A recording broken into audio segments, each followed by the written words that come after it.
안녕하십니까. 저는 행복100세 자산관리연구회의 대표를 맡고 있는 강창입니다. 저는 금년에 77세인데요. 저는 젊은 시절부터 평생 현역을 꿈꿔왔고 또 앞으로도 건강이 허락하는 한 평생 현역을 꿈꾸고 있습니다. 왜 제가 평생 현역을 꿈꾸고 있는가? 저는 이 나이가 되어 보니까 옛날에 같이 일하던 친구들 또는 동료들 노후에 생활비가 모자라기 때문에 뭔가 일을 해야 되겠다는 생각을 합니다. 그리고 또 돈 걱정이 없는 분들도 먹고 사는 건 그럭저럭 해결이 되는데도 갈 데가 없어서 힘들어하는 친구들이 많이 있습니다. 그런 면에서 볼 때 저는 돈이 있건 없건 뭔가 평생 현역이 참 중요한 거구나 이런 생각을 지금도 하고 있습니다. 근데 평생 현역을 꿈꾸게 된 가장 큰 계기는 이 퇴직 후의 후반 인생이 너무나 길기 때문입니다. 우리가 100세 시대 합니다만은 100세 인생이 꿈이 아니라고 생각합니다. 우리가 나는 앞으로 얼마나 더 살까 이런 걸 계산할 때 우리나라의 평균 수명에서 지금 내 나이를 뺀 만큼, 그러니까 지금 우리나라 평균 수명이 남녀 합해서 83.6세입니다. 그러니까 여기서 지금 자기 나이를 뺀 만큼 더 살겠지 이렇게 계산하는데 그러면 안 됩니다. 1980년생 지금 44세지요. 이분들의 경우에 5명 중에 1명이 살아남는 나이, 그러니까 20% 생존 확률 연령이 남자가 100세, 여자가 102세라고 합니다. 그리고요, 여기 표에다 나와 있습니다만 중위 사망 연령, 그러니까 내 나이에서 이렇게 쭉 줄을 세워서 딱 중간에 사망하는 연령이 보다시피 1950년생은 뭐 80세, 90세, 86세, 90세고요. 그리고 뒤로 갈수록 100세가 가까워집니다. 그러니까 일단은 100살까지 산다고 생각하고 준비를 해야 된다는 겁니다. 그러니까 이렇게 인생이 긴데요. 문제는 퇴직이 너무나 빨라지고 있습니다. 재작년에요. 취업 컨설팅 업체 잡코리아라고 하는 데서 조사한 자료를 보니까는 우리나라 40세 이상 직장인이 체감하는 평균 퇴직 연령이 51.8세랍니다. 신의 직장이라고 하는 공기업도 55세, 중소기업은 51세, 대기업은 49세라고 하더라고요. 자, 그러면요, 51.8세를 반올림해서 52세에 퇴직했다고 가정합니다. 평균 연령인 83세까지만 산다고 가정을 해도 52세에서 83세까지 31년입니다. 이 31년만 해도 이게 어느 정도 길인가? 하루가 24시간입니다. 현역 시절에는 무지개 바쁘지요. 일해야지, 술 먹어야지, 연애도 해야지. 하루가 100시간 있으면 좋겠습니다. 그런데요, 퇴직을 하고 나면 이놈의 시간이 가질 않습니다.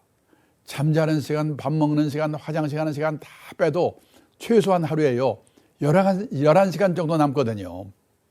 실제로요, 얼마 전에 어느 기업에서 퇴직을 앞둔 직원들을 부부를 불러가지고 교육을 시켰답니다. 거기 갔다 온 분한테 제가 들은 얘기인데요. 강사가 오더니 그러더랍니다. 다음 달부터 퇴직이시죠? 그럼 그 다음 날부터 하루 일과 일주일 일과 한 달 일과표를 예상을 해서 한번 써보세요. 이걸 뭐라고 쓸까? 막연히 앉아있는데 마누라는 어떻게 쓰는가 봤더니 받자마자 써내가는데요. 아침에 일어나서 밥하고 빨래하고 청소하고 계모임 갔다 육성이 갔다 딸려집 갔다 줄줄줄 써내려가는데 자기는 10시까지 써놓고 나니까 쓸 말이 없더랍니다. 최소한요 11시간 남습니다. 곱하기 365일 1년이지요. 곱하기 31년 이게 바로 12만 4,465시간입니다. 그러면요 12만 4,465시간이면 이게 어느 정도 길인가? 지금 우리나라 직장인이 1년에 회사 나와서 근무하는 시간 연평균 1,915시간입니다. 12만 4,465시간을 1,915시간으로 나누면요 약 65년이 됩니다. 느낌상으로는 퇴직하고 31년만 해도 현역 시절에 65년에 해당한다. 100살까지를 생각하면 말할 것도 없습니다. 우리는요 초등학교 때 다닐 때 하도 많이 들은 말 있죠. 인생은 짧고 예술은 길다. 아닙니다. 앞으로는 인생도 무지하게 길고 예술도 길다. 그러고 대책을 세워야 된다는 겁니다. 열심히 살았는데 유감스럽게 노생활비가 모자라는 사람, 그런 사람 어떻게 살 건가? 제 생각에 우리나라는 유감스럽게도 모자라는 사람이 대부분 70~80%라고 생각합니다. 살기는 갑자기 오래 살게 됐죠. 또 그 다음에 금리도 많이 떨어졌죠. 또 경제는 어려워졌죠. 모자라는 사람이 대부분입니다. 인생에서 재산이 제일 많을 때가 50대랍니다. 통계청 자료를 보니까 우리나라 50대 가구의 가구당 평균 총자산이 6억 4,200만 원이랍니다. 그런데요, 빚이 있습니다. 부채 차입금. 요즘 우리나라 가계부채 때문에 많이 많지 않습니까? 가계부채가요, 평균 1억 800이랍니다. 이거를 빼면요, 5억 3,400. 이게 순자산 자기자본입니다. 언제 생각하면 50대 후반에 재산이 5억 3,400만 원 정도 있으면 그럭저럭 먹고 살 수가 아닌가 이렇게 생각하시겠죠? 근데 문제는 5억 3,400만 원 중에서 살고 있는 집값이 4억 9,500만 원이래요. 얼마 남습니까? 3,900만 원 남잖아요. 아, 이걸로 30년, 40년을 어떻게 삽니까? 그러니까 3,900만 원 갖고 주식 사서 튀겨볼까 했다 빵으로 만들거나. 통화 개미 난리 났었지 않습니까? 선진국 같으면 재산은 없더라도 최소 생활비 정도는 연금을 받아 생활하거든요. 우리가 선진국이라고 하면 노후자금을 몇억 원씩 들고 있는 나라 이렇게 생각하는데 세상을 떠날 때까지 최소 생활비 정도를 공적 사적 연금으로 확보하고 있는 나라가 선진국이거든요. 근데 우리나라는 연금으로 최소 생활비 드는 사람들이 학교 선생님, 공무원, 군인 출신 그리고 일부 준비한 사람밖에 없거든요. 보통 사람은 있는 게 국민연금 하나 정도인데요. 저도 놀랐는데 우리나라 65세 이상 고령자 중에서 국민연금을 나이 들어서 받는 걸 노령연금이라고 그러죠. 노령연금을 몇십만 원이라도 받는 사람이요, 49%, 절반밖에 안 돼요. 더 문제는요, 월 수령액인데 월 수령액 60만 원 미만이 77%. 껌값입니다, 한마디로. 100만 원 이상 받는 사람은 9%밖에 안 돼요. 퇴직연금? 제가 작년에 퇴직연금 우리나라 적립된 금액을 가입자 수로 나눠봤더니 1인당 평균 4,300만 원, 4,300만 원. 그 다음에 개인연금? 가입자도 많지 않지만 계좌 수로 나눠봤더니요, 약 4,500만 원. 두 개 다 한꺼번에 받아봤자 1년, 2년 지나면 다 없어져요. 결국 남는 게 뭡니까? 달랑 집 한 채. 근데 그 집이 내 노후에 도움이 될까? 지금요, 일본 동경에 가면 신도시, 우리말 하면 분당, 일산, 80년대까지만 해도 흥청흥청하던 신도시인데요. 저녁에 가보면 불안도는 아파트가 많아요. 비어있어가지고. 일본의 빈집이요, 5년 전에 849만 채라고 하더라고요. 금년 연말이 되면 1,000만 채가 된답니다. 10년 후가 되면 2,000만 채가 된대요. 집 4채 중에 한 채가 빈집이 될 거래요. 우리나라 빈집? 3년 전에 통계를 보니까 우리나라도 빈집이 151만 채가 있다고 하더라고요. 시골에 농가주택 비어있는 거? 아니에요. 대도시 한복판에도 빈집이 생겨요. 도청이 있던 자리가 도청에 딴 데도 옮겨가 버리면 그 동네 빈집이 생겨요. 요즘은요, 지방도시, 지난번에 광주도 가보니까 이 외곽으로 신도시가 생기면서 인구는 주는데 구도심에 있던 젊은 친구들이 그 신도시 새로 진 아파트로 이사가 버리면요, 구도심에는 노인들만 남아있다가 돌아가시면 그 동네가 빈집이 되는 거예요. 일본도 그렇게 빈집이 이렇게 늘어난 거예요. 도움이 안 돼요. 책방에 가보면 재테크 광풍입니다. 2배로 튀기는 법, 3배로 튀기는 법. 아니, 책 한 권 읽고 2배로 튀길 수 있으면 그 인생이 얼마나 간단했습니까? 그런 방법 없죠. 일본경제신문에 서울에 와서요, 특파원으로 4년 동안 근무하고 한 일본의 신문기자가 있는데 이 친구가 임기 마치고 자기 나라 돌아가면서요, 제가 점심을 사줬는데 뭐라고 하는지 아십니까?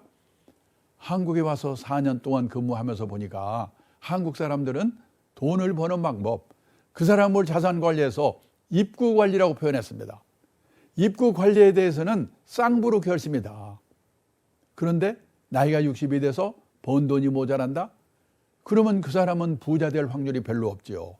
그럼 어떻게 되냐? 맞춰 사는 방법을 배워야 되죠. 또 운 좋게 부자가 됐다? 그러면 아름답게 쓰는 방법. 그 사람을 자산 관리해서 출구 관리라고 표현했습니다. 한국 사람들은 입구 관리에 대해서는 무지하게 열심인데 출구 관리에 대해서는 집에서 가르치냐, 학교에서 가르치냐, 사회에서 가르치냐. 공부가 너무나 안 되어 있다. 이 친구가 이러고 가는 거예요. 제가 지금부터 48년 전입니다. 1975년 여름인데요.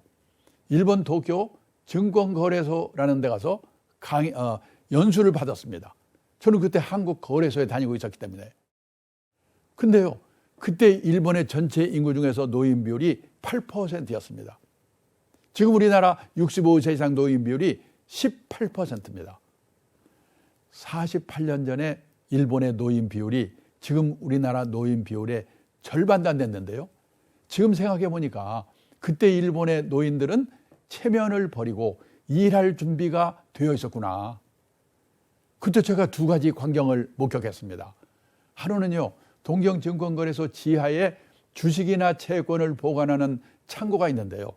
그 앞을 견학하는데 머리가 허연 70원 넘어서 갔던 노인들이 100명 정도 앉아가지고 주식을 세고 있어요. 제가 놀래가지고 안내하는 분한테 물어봤죠. 저분들은 옛날에 뭐 하던 분들입니까? 옛날에는요, 회사 임원도 했고 공무원 출신도 있고 한 자리씩 다 하던 사람들이지요. 얼마씩 받아요? 시간당 500엔, 우리 돈으로 5, 6천 원 받고 일한대요. 끝나고 제 숙소가 비즈니스 호텔입니다. 거기를 가보니까 5시가 되니까 인류 호텔이 아니라서 그런지 모르겠지만은 젊은 아가씨들이 퇴근을 하고 할아버지들이 밤땅번으로 교대를 하는 겁니다. 제가 그 두 가지만 가지고 일반화시킬 수는 없지만은 젊은 나이에 그거를 보고 나이가 들어서 일을 하려면 폼나고 고난 있는 일은 젊은 사람한테 주고 저렇게 허드렛 일을 해야 되는 거구나. 나도 이제 오래 살아야 될 텐데 저런 준비하고 살아야겠구나. 저는요, 그때 그걸 본 것이 제 인생에 얼마나 도움이 되는지 모릅니다. 저는 사실 그때부터 쇼크를 받아가지고 앞으로 어떻게 하면 올해까지 일할 수 있을까. 이 높은 자리에 올라가고 또는 연봉을 많이 받는 것보다도 어떻게 하면 평생 현역을 할 수 있을까. 저는 이런 꿈을 갖고 있었습니다. 그로부터 40년이 지나서 2015년 가을인데요. 일본의 유명 주간지가 일본의 퇴직자들이 하고 있는 일을 소개를 했어요. 일본이 뭐냐? 아파트 관리인. 일본에서도요, 아파트 관리인 이거 하려고 경쟁률이 50대 1이에요. 50대 1. 가사 대행 서비스. 말 그렇듯지만 가사 도우미거든요. 제 친구는 사장인데요. 그 딸이 대학 나온 여성인데요. 40대 중반인데 애 둘을 키우느라고 회사를 퇴직했어요. 그런데요, 애만 키운 게 아니라 틈틈이 시간을 내가지고 간호사 자격을 받을 수 있는 전문학교를 다녔어요. 대학 나온 사람이 간호사 자격을 따로 받은 거예요. 근데 지금 일본에는 우리도 곧 그렇게 될 것 같은데요. 방문개호라고 그래가지고 개호는 우리말로 말하면 간병, 돌봄 이런 뜻이거든요. 경제력 있는 노인들이 혼자 아니면 둘이 사는 집에 가가지고 주사도 놔주고 건강 체크해주고 집안일도 간단한 거 도와주고 이러는 일의 수요가 폭발적으로 늘고 있어요. 거기서 돈 벌고 있어요. 사장 딸이고 대학 나왔는데. 근데 그동안에 우리나라는요, 일도 없지만은 하고 싶어도 체면 남의 눈 때문에 어려웠거든요. 그런데 요 몇 년 전부터 우리나라도요, 무섭게 바뀌고 있어요. 제 옛날에 직장의 동료분 중에요, 여자분이 있는데 이분은 70이 넘은 분이에요. 그런데요, 요즘 우리나라에는 이 가족이 아프면은 이 요양보호사 자격을 따가지고 가족을 간병하게 되면 나라에서 돈을 받죠.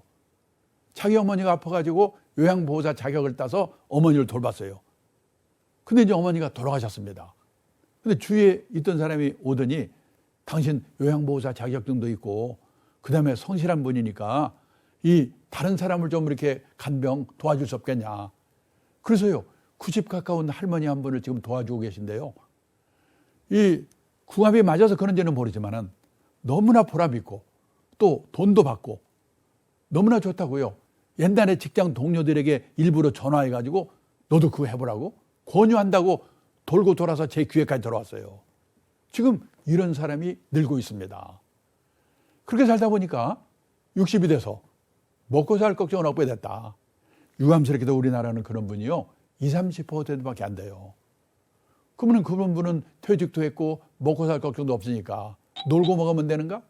아닙니다. 특히 도시에 사는 사람일수록 퇴직하고 소일거리가 없어서 미치거든요. 요즘 서울 시내 인류 호텔에 헬스클럽 한번 가보면은 왕년에 장관, 차관, 사장했던 사람 다 모여있어요. 거기서 오전 시간 때우고 오후에 커피숍에서. 얼마 전에 정부 고관을 했던 제 친구가 있는데 저녁 먹다 뭐라고 하냐면 자기는 아침에 잠에서 깨면 침대에서 내려오기 전에 오늘은 뭐 할까? 그 생각부터 해놓고 그때 내려온대요. 하루 이틀도 아니고요. 30년, 40년 그렇게 살아보세요. 환장합니다. 그래서 선진국에서는 퇴직하고 먹고 살 걱정 없는 사람 뭐 하는가? 취미활동 절반, 봉사활동 절반이면서 약간의 용돈벌이 하는 일, 이런 일들을 다 하고 있다는 거예요. 그 대표적인 게요. NPO 활동입니다. NPO는 민간 비영리 조직. 그 NGO 아시죠? NGO는 비정부의 뜻이고요. NPO는 비영리의 뜻인데 NGO도 넓은 의미의 NPO에 포함이 된답니다. 미국 가면요. 약 200만 개 정도의 NPO가 있습니다. 그런데 가서요. 퇴직을 하고도 뭔가 보람 있는 일을 합니다. 뭐 노인분들 도와주는 일이라든지 아니면 젊은 사람들에게 교육을 시키는 일이라든지 또는 지역사회 개발 여러 가지 일들을 합니다. 그리고요. 현역시절 같으면 100을 받았을 텐데 한 30 내지 40 정도만 받습니다. 먹고 살 걱정은 없는 분들이니까. 그러면 60 내지 70은 사회공헌 활동, 요즘 유행하는 재능 기부지요. 그리고 30 내지 40은 용돈벌이. 아주 공짜는 또 재미가 없거든요. 오래 지속할 수가 없으니까. 얼마 정도는 받는 거예요. 거마비 정도는. 그래서요. 미국에서는 NPO에서 일하는 사람도 다 취업 인구에 포함을 시킨답니다. 몇 년 전 통계를 보니까 미국 전체 취업 인구의 10% 정도 사람들이요. 이 200만 개 정도의 NPO에서 일하는 사람들이랍니다. 제 고등학교 동기생이 하나 있는데 바로 얼마 전까지만 해도요. 로스앤젤레스에서 살면서요. 이 노숙자들에게 도시락을 배달해주는 일을 했었습니다. 처음에는요. 그 만나서 하는 게 무섭기도 하고 좀 더럽다는 생각도 들고 그랬는데 지금은 어깨동무하고 있답니다. 그리고 도시락 배달하는 시간 이외에는요. 지역의 유지들, 무슨 빵집이라든지 이런 여러 가지 유지들에게 기부금을 받는 그런 일을 한답니다. 그래서 뭔가 사회공헌 활동을 하면서 약간의 용돈벌이를 하고 있는데 퇴직하고 나서 너무나 보람 있다고 그러더라고요. 그런 일을 하는 사람들이 많습니다. 지금요. 우리나라도 알게 모르게 이런 세상으로 가고 있거든요. 나는 나중에 뭘 가지고 해볼까? 그거를 지금부터 미리미리 생각해 보시고 준비를 젊을 때부터 해야 한다는 겁니다. 우리가 인생을 살아가면서 정년을 3번 맞이한다고 그러죠. 첫 번째가 고용정년. 보통 회사 55세? 근데 아직도 몸이 쌩쌩해. 그래서 뭔가 허드렛 일이라도 자원봉사활동이라도 또는 취미활동이라도 꼭 그걸 하면서 약간의 돈을 받는 일이라도 이런 식의 뭔가 일을 하는 것을 일의 정년이라고 합니다. 그리고 하나님이 불러가는 정년, 인생 정년이지요. 고용 정년, 일의 정년, 인생 정년. 이 3번의 정년을 어떻게 맞이할 것인가. 이런 준비를 하고 사는 게 재테크보다 훨씬 더 중요하지 않을까. 그래서 여기까지 결론은 가장 확실한 노후 대비는 재테크가 아니고 평생 현역이다. 돈이 있으면 있는 대로, 없으면 없는 대로. 아까 외국 회사 사장했다는 그분이 마지막에 서글픈 얘기를 하더라고요. 자기가 그런 일 하니까 주위 사람들이 너 참 대단하다. 칭송이 자자한데요. 정작 자기 부인, 자기 딸이 동네 창피하게 그런 거 한다고. 자기 인생을 헛살았다고 서글프다고 하더라고요. 가족이 도와주지 않고는 어렵거든요. 또 남자분들은 고생하다가 꼴 보기 싫은 사람 참아가면서 일하다가 퇴직해서 집에 갔더니 요즘 온갖 조롱거리의 대상이 되고 있잖아요. 삼지기가 뜨고 영시기가 뜨고 그런 말 들으면 뿔 따고 나죠. 우울증 걸립니다. 근데 그것도요. 생각을 하나만 바꾸면 되는 게 뭐냐면 다들 내 아내만 나한테 야속하게 하는 것 같지요? 내 아내만 그런 게 아니라 대한민국 아내들이 다 똑같다. 대한민국 아내들만 그런 게 아니라 세계 아내들이 다 똑같다. 그러면 대책을 내가 세워야 돼요. 그 증거를 하나 보여드리겠습니다. 일본의 오가와 요리라고 은퇴 전문가가 있는데요. 한 달에 한 번씩 에세이 글을 보내오는데요. 얼마 전에 보내온 에세이의 제목이 뭐냐? 일본에서 은퇴 남편 인기 1번. 어떤 남자가 퇴직하고도 인기가 짱인가? 요리 잘하는 남편, 건강한 남편, 싹싹한 남편, 집안일 잘 도와주는 남편, 낮에는 집에 없는 남편이래요. 다 똑같아요. 우리만 그런 게 아니에요.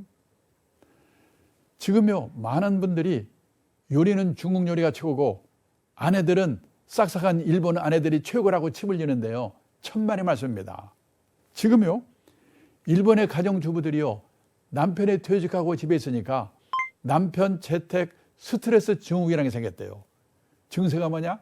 우울증, 고혈압, 천식, 공황장애, 암공포증, 12장 궤양, 키친 드링커. 이 키친 드링커가 뭔지 아십니까? 여자분이 주방에서 열받아가지고 술 홀짝홀짝 마시는 거. 이게 키친 드링커래요. 우리나라는 여기까지는 안 갔잖아요. 그러면 왜 우리나라와 일본의 부인들은 남편이 퇴직하고 집에 있으면 이 부인들이 그렇게 스트레스를 받는가? 우리나라와 일본은요, 남편이 현역으로 있는 동안은 남편의 세계와 아내의 세계가 분단된 세계에 살고 있다는 거예요. 따로따로 각자 자기 일 하다가 저녁에만 만나거든요. 근데 이게 30년, 40년 그렇게 지내다가 어느 날 하루 종일 집에 있게 되니까 이게 이제 스트레스가 되는 거예요. 근데 미국 같은 경우는요, 커플 문화라고 그러잖아요. 젊을 때부터 커플로 움직이는 거예요. 퇴직하고 나서 무슨 일이 생기는 거 아니에요. 젊을 때 그때 생기면 생겼지. 그래서 요즘 일본의 가정주부들은요, 생각이 좀 바뀌어가지고 이제 40대 후반이 되면요, 애들 교육 문제 이런 문제 전업주부라도 손에서 띄거든요. 그러면 대부분의 가정주부들이 뭔가 아르바이트를 합니다. 아르바이트를. 그리고 남자분들은 남자분대로 뭔가 아까 말했죠? 그 아파트 관리인이 경쟁률 50대리라고 뭔가 일을 하는 거예요. 그래서 낮 시간 동안은 따로따로 이렇게 지내다가 저녁에 만나기 때문에 그런 스트레스가 많이 해소가 된다는 거예요. 지금 우리가 알아야 될 게 뭐냐면요.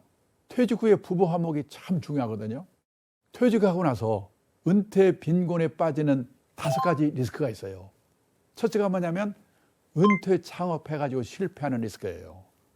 지금 뭐 3년 이내에 무슨 창업해서 실패하는 게 뭐 절반이라는 동 많이 주위에서 보지 않습니까? 그래서 이제 이 은퇴 빈곤증에 빠지는 거예요. 거의 실패해가지고 준비 없이 했다가. 그 다음에요, 금융사기 당하는 리스크예요. 요즘 금융사기꾼이 너무 많잖아요. 그리고 중대 질병 걸려가지고 돈 퍼붓는 그걸 건강 리스크죠. 그리고 요즘 또 우리나라는 자녀 리스크, 특히 성인 자녀들에게 돈 퍼주고 노인들이 노후에 고생하는 게 많아요. 성인 자살을 이렇게 나오죠. 그리고 황혼년 리스크예요. 황혼년 하게 되면요, 재산을 절반으로 나누거든요. 그러면 잘못하면 파산하게 된 거예요. 근데 지금요, 이 황혼년 리스크가 지금 우리나라에 엄청나게 늘고 있어요. 자, 여기 보시면요, 우선 이혼 커플 수가요, 1970년대만 해도 15,000건 정도였답니다. 그런데요, 이 2021년에는요, 10만 2천 건으로 늘었어요. 엄청나게 늘었어요. 옛날에 우리 어머니 세대들은 결혼해서 실망을 하면요, 팔자라고 생각하고 희망을 버렸는데 요즘 여성들은 결혼해서 실망을 하면 남편을 버린답니다. 근데요, 옛날에는 결혼해서 4년 이내에 아이고 실수했구나, 신혼이혼의 비율이 높았거든요. 근데 2021년에는 결혼해서 20년 이상 된 소위 말하는 중년 황혼년의 비율이요, 1990년도만 해도 전체 이용 건수의 5%밖에 안 됐는데 2021년에는 39%. 저는요, 2000년 초 그 무렵에요, 일본에서 이 부부가 애들 결혼하기 전까지 참았다가 이 결혼해서 나리다 공항에서 신혼여행 떠나보내고 나서 이혼한다고 그래서 나리다 이혼이라고 그래가지고요, 이 황혼이혼, 이게 엄청난 사회 문제가 됐었거든요. 저는 그래서요, 일본이 황혼이혼 대국이라고 생각했어요. 아니에요. 이혼 건수가 우선 일본이 우리보다 낮아요. 우리나라가 아시아에서 이혼율 1등입니다. 인구 1000명당 이혼 건수를 뭐라고 하냐면 조이혼율 이렇게 하거든요. 우리나라는요, 2021년에 인구 1000명당 이혼 건수가 2.0명이었거든요. 일본은요 1.7명이니까 우리가 일본보다 이혼율 자체가 높다는 거예요. 아시아에서 1등. 그리고 우리가 보통 이혼을 하는 3대 이유가 있습니다. 성격 차이, 돈 문제, 그 다음에 배우자의 외도거든요. 근데 여기 하나 추가된 게 뭐냐, 최근에 퇴직한 남편이 집에서 있는 게 너무나 스트레스 받아가지고 그게 이혼 사유래요. 근데 현실이거든요. 통계가 보이사시피. 그래서 이거 보통 문제가 아니에요. 생각해 보셔야 돼요.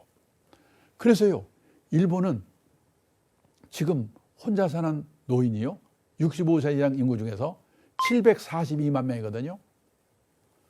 전체 노인의 20%예요. 근데 우리나라는 혼자 사는 노인의 숫자는 아직은 197만 명이다. 7만 명입니다. 근데요, 전체 노인 중에서 차지하는 혼자 사는 노인의 비율은요, 벌써 21.8%예요. 근데 지금 우리나라는 전체 5,200만 인구 중에서 65세 이상 노인 비율이 18%인데 일본은 30%거든요. 2배 가까이 돼요. 저 잘 나가던 일본이 몇 년, 30년 가까이 맥을 못 쓰는 큰 이유 중에 하나가 노인 비율이 높아서 그런 거거든요. 근데 우리도 앞으로 10년, 20년 지나서 지금 일본 수준으로 초고령 사회가 되면요, 우리나라의 혼자 사는 노인의 숫자가 얼마나 많아지겠는가. 그리고 황혼이혼이 늘어나는 거, 이거 한번 생각해 보셔야 돼요. 그래서요, 이 부부 화목을 위해서라도 뭔가 퇴직 후에 할 일을 준비하는 게 중요하다.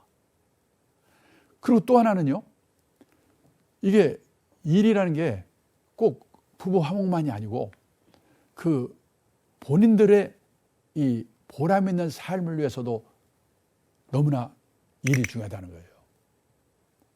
제가 처음에도 말씀드렸습니다마는 옛날에 같은 직장 동료라든지 친구들, 제대로 직장 생활하는 사람은 먹고 사는 문제는 그럭저럭 해결이 다 됐는데도 힘들어해요.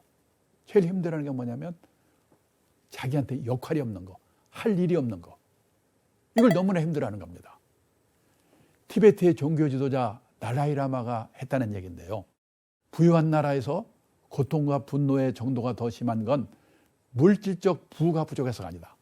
내가 남에게 필요한 존재라는 느낌이나 내가 사회와 함께하고 있다는 느낌을 더 이상 갖지 못하기 때문에 불행해지는 것이다. 은행의 최고위층까지 올라간 제 선배 한 분이 퇴직하더니 뭐라고 하냐면, 자기는요, 퇴직하고 나니까 쓸모없는 인간이 된 것 같아서 서글프대요. 근데 쓸모 있는 인간을 누가 만들어주는 게 아니거든요. 자기가 만들어야지. 근데요, 주위에서 보면 왕년에 높은 자리 있던 사람, 왕년에 끝발 있던 사람 일수록요, 이게 잘 안 되는 것 같아요. 제가 또 하나 생각할 게 뭐냐면요, 인생 단계별로 볼 때 자산관리 전략을 한번 생각해 보셔야 되는데, 여기에서도요, 일의 중요성이 굉장히 높아요. 가끔 제가 퇴직 예정자분들 대상으로 강의가 끝나면요, 어떤 분이 오셔가지고 저 이번에 퇴직금을 2억 원 받는데요, 그 2억 원을 가지고 어떻게 주식을 사서 튀긴대요. 어떻게 노후 자금을 마련할 수 없을까요? 그거 잘못해서 날려버리면 노후가 얼마나 불행하겠습니까? 그래서 저는 그런 분한테 뭐라고 대답하냐면, 우리가 인생 단계별로 자산관리 전략이 3단계로 나눠지는데 나는 어느 단계에 있는가? 그 단계에 맞는 자산관리 전략을 취하셔야 됩니다. 이렇게 얘기합니다. 1단계가 언제냐면 현역시래요. 현역이니까 일을 하면서 운영하는 단계입니다. 그때는요. 그리고 월급을 받아가지고 아껴 쓰고 남은 돈을 적립하면서 운영하는 단계. 이때는 현역이니까 좀 공격적으로 해도 돼요. 다만 장기 투자, 분산 투자의 원칙만 잘 지키면 됩니다. 근데요, 이제 조심해야 될 게 뭐냐면 2단계부터거든요. 2단계는 퇴직을 하고 나서 시작이 됩니다. 퇴직하면 월급이 없죠. 어떻게 되냐? 모아놓은 노후자금을 꺼내 쓰면서 인출해 쓰면서 운용하는 단계가 되는 거예요. 제가 세계 평균을 조사해 봤더니요. 모아놓은 노후자금에 연 4% 이내에서 꺼내 쓰세요. 그러더라고요. 1억을 모았으면요. 1년에 400만 원 이내에서 쓰세요. 그런 얘기예요. 그래야지 30년, 40년 꺼냈으니까. 그리고 남은 돈은 뭔가 운용을 해서 수익을 내야 될 거 아닙니까? 1억 중에서 400만 원 꺼내 쓰고 9,600만 원 나오면 그거는 좀 불려야 될 거 아니에요. 근데 그거에 어느 정도 목표 수익률로 운용을 하는가 봤더니요. 정기예금 금리 플러스 알파.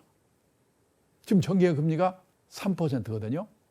그러니까 4%나 5%나 아무리 욕심을 내도 6% 정도 목표 수익률. 그러니까 보수적으로 우리가 펀드를 산다면요. 채권이 많이 포함되어 있는 혼합형 펀드. 주식을 꼭 하는 게 좋다 하고 싶으면요. 갖고 있는 현재 노후자금의 20, 30% 이내에서 그렇게 보수를 하는 거예요. 근데 튀긴다고요? 잘못하면 큰일 나요. 그리고 제가 말씀드리는 거는 바로 2단계에서 퇴직하자마자 그 한 70대 후반까지 중요한 건 뭐냐면 2단계에서는 가능하면 모아놓은 노후자금을 안 꺼내 쓰는 노력, 덜 꺼내 쓰는 노력을 해야 돼요. 왜? 3단계로 많이 옮겨야 되니까. 덜 꺼내 쓰기 위해서는 뭐가 중요하냐? 연금 수입이 필요해요. 저는 국민연금을 130만 원 받기 때문에 그만큼은 덜 꺼내 쓰죠. 그리고 퇴직하면 생활비를 줄여야죠. 보통요, 현역 시절에 한 60 내지 70% 수준으로 줄이라고 그러거든요. 그러니까 집을 줄이든지 지방으로 이사를 가든지 그래가지고 한 달에 50만 원 줄여 100만 원 줄여 절약이에요. 그리고 세 번째는 아까 말한 것처럼 뭔가 일을 해가지고 50만 원 벌어 100만 원 벌어 근로소득, 연금소득, 절약, 근로소득으로 가능하면 노후자금을 안 꺼내 쓰는 덜 꺼내 쓰는 노력을 해야 된다는 겁니다. 3단계로 많이 옮기기 위해서. 그러면 3단계는 언제 시작이 되느냐? 사람마다 다른데요. 70대 후반, 80대 초반에 시작이 돼요. 이제 그때쯤 되면 판단력이 조금씩 흐려지거든요. 그러면 운용에서도 졸업을 하고 예금과 같은 단기 금융상품에 넣어놓고 아껴서 꺼내다가 세상을 떠나는 거예요. 목표가 뭐냐? 내가 죽기 전에 내 노후자금이 바닥나면 안 돼요. 나의 수명보다 노후자금의 수명이 길어야 돼요. 그래서 꼭 생각할 게 뭐냐면 나는 어느 단계인가? 1단계인가? 2단계인가? 3단계인가? 거기에 맞는 자산관리 전략을 취해야 된다. 함부로 그냥 퇴직한 뒤에도 막 과격하게 무슨 주식 사서 축이다. 이런 생각을 해서는 안 된다는 겁니다. 퇴직하고 나서도 뭔가 일을 해야 된다고 그랬죠? 그런 일하는 사람들의 사례를 제가 좀 몇 번 소개를 드리면요. 공무원 연금공단에서 퇴직하신 공무원분들 대상으로 퇴직 수기를 공모하는데요. 우연히 심사위원을 한 일이 있습니다. 저는요, 심사위원 하면서요, 깜짝 놀랐어요. 저는 공무원분들은 60까지 보장되지, 연금도 300만 원에선 다 나온다지 아무 걱정 없는 줄 알았거든요. 아니에요. 제가 105분의 수기를 읽었는데 제가 읽은 수기의 90% 정도가 나와보니까 절벽이라는 거예요. 제일 비치는 게 뭐냐면 갈 데가 없는 거. 통계직 공무원에서 지방사무소 소장까지 한 번 일합니다. 고급 공무원이죠. 이분은 퇴직도 했고 연금도 있으니까 내가 한번 신나게 놀아봐야지. 놀아봤대요. 웬걸? 오래 못 가. 3개월 돌았더니 미치겠더래요. 아침에 일어나면 마누라 눈치가 보이는데 저놈 인간은 오늘 또 안 나가나? 놀래가지고 동네 도서관에 갔더니요. 신문 한 장 보려고 쟁탈전이 벌어지는 거예요. 아이고 꼴보기 싫어. 취직해야지. 그때서 원서를 여기저기 돌렸는데요. 준비가 안 돼가지고 면접 보러 오라는 데도 없어요. 근데 오늘 한 군데서 면접 보러 오라고 연락이 왔더래요. 놀래서 봤더니 요즘 많이 생기고 있습니다. 주간노인 보호센터. 아까도 말씀드렸지만은 이 일본도 우리나라도요. 젊은 노인이 나이 든 노인 도와주는 게 큰 일거리거든요. 이분이 면접에 붙어가지고 하루에 5시간에서 6시간 일을 한대요. 노인들을 자동차로 아침에 모셔다가 하루에 5시간 내지 6시간 정도 일을 하는데 그 센터에 가서 그냥 노인분들로 놀아주는 거예요. 장기도 두고 노래도 부르고. 이분이 싹싹한가 봐요. 또 시골에 노모가 혼자 계신데 혼자 계신 노모를 생각해서 내가 이분들한테 잘해줘야지. 인기가 짱이에요. 근데요. 요즘 주간 노인 보호센터가 여기저기 생기면서 노인분들이 삐치면 다른 데로 가버린대요. 돈이 안 되잖아요. 근데 그 센터는 그분 때문에 다른 데서 온대요. 유명인사가 됐어요. 그래서 한 달에 월급을 얼마 받냐? 월급을 70만 원 받고 집에서 내던 건강보험료 30만 원을 회사가 내준대요. 100만 원 벌어다 주고 집이 없으니까 그 수기에 마지막에 뭐라고 써있냐면요. 그렇게 무섭던 마누라가 천사로 바뀌었다. 남자분들은요. 갈 데가 있어야 돼요. 그런데요. 제가 일을 해야 된다는 얘기를 하면요. 화를 내시는 분이 계세요. 내가 지금 일하고 싶어 미치겠는데 일이 없는데 일 좀 주세요. 없는 일을 어떻게 하랍니까? 이렇게 얘기하는 거예요. 맞습니다. 청년 실업이 넘치고 있잖아요. 또 있는 직업이 사라지는 시대예요. 옥스퍼드 대학의 마틴 스쿨한 데서요. 고용의 미래라는 보고서를 발표했는데요. 거기를 보니까 지금부터 10년 후 2033년이 되면 현재 있는 직업의 47%가 사라진대요. 그래서요. 퇴직한 분들의 일거리라고 하는 것은 두 가지 중에 하나를 해야 된다는 생각을 하시는 게 좋아요. 젊은 사람들이 할 수 없는 일이거나 할 수 있다고 하더라도 하려고 하지 않는 일을 해야 된다는 거예요. 가능하면 할 수 없는 일을 하는 게 제일 좋죠. 근데 그걸 못했으면은 그냥 일본에서도 아파트 관리인 경쟁률이 50대 1이라고 그랬죠. 체면을 내려놓고 일할 수밖에 없는 거예요. 근데 가능하면요. 할 수 없는 일을 해야 돼요. 그런데 아까도 말씀드렸지만은 직업이 사라지고 안전한 직업도 또 사라지고 있어요. 지금 4차 산업혁명 시대라고 하지만은 이 사라지는 한편에는 또 새로 생기는 일이 많은 거예요. 왜냐면요. 사람이 만들고 사람이 입력하고 사람이 느끼거든요. 미래가 안전하게 보장되어 있지는 않지만은 수많은 일자리가 사라지고 생길 때 그러면 퇴직자로서 나는 뭘 해야 되는가? 다시 한번 젊은 세대가 할 수 없는 일이거나 하려고 하지 않는 일을 해야 되겠다. 가능하면 할 수 없는 일인데 그런 면에서는 저는요. 새로운 일이 많이 생긴다고 그러죠. 저는 그걸 창직의 시대라고 합니다. 지금요. 5년마다 발표하는 우리나라의 직업의 수가요. 2019년만 해도 17,000개 정도였는데 그때 일본은 25,000개, 미국은 36,000개. 지금요. 생각지도 않은 일들이 많이 생겨요. 아이패드 화가, 반려동물 장의사, 인터넷 장의사. 저는요. 인터넷 장의사가 뭔가 했더니 과거 흔적 지워주는 거래요. 그런데 제가 보면요.